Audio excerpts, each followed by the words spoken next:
বিসমিল্লাহির রাহমানির রাহিম। সকল প্রশংসা আল্লাহর জন্য, যিনি আমাদের অন্ধকার থেকে আলোর পথে নিয়ে এসেছেন।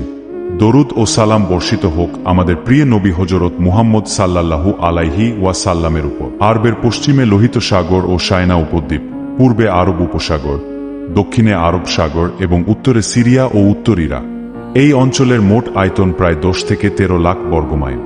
জাইরাতুল আরব মরুভূমি এবং প্রান্তর দ্বারা ঘেরা। এই কারণে এখানকার অধিবাসীরা স্বাধীন জীবন যাপন করত। তবে বৃহৎ শক্তি রোম ও পার্শ্বের প্রতিবেশী থাকা সত্ত্বেও প্রাকৃতিক বাধার কারণে তাদের হামলা প্রতিহত করা সম্ভব হয়েছিল। ফলে আল্লাহ তাআলা নবুয়তের আবির্ভাবের জন্য এই অঞ্চলের নিরাপত্তা রক্ষা করেছিলেন। আরব ভূখণ্ড উত্তর ও পশ্চিম থেকে আফ্রিকা, উত্তর পূর্ব থেকে ইউরোপ, পূর্বে ইরান, মধ্য এশিয়া এবং চীন ও ভারত পর্যন্ত বাণিজ্য ও সংস্কৃতির সংযোগস্থল ছিল। বন্দরগুলোতে আন্তর্জাতিক জাহাজ নোঙ্গর করত।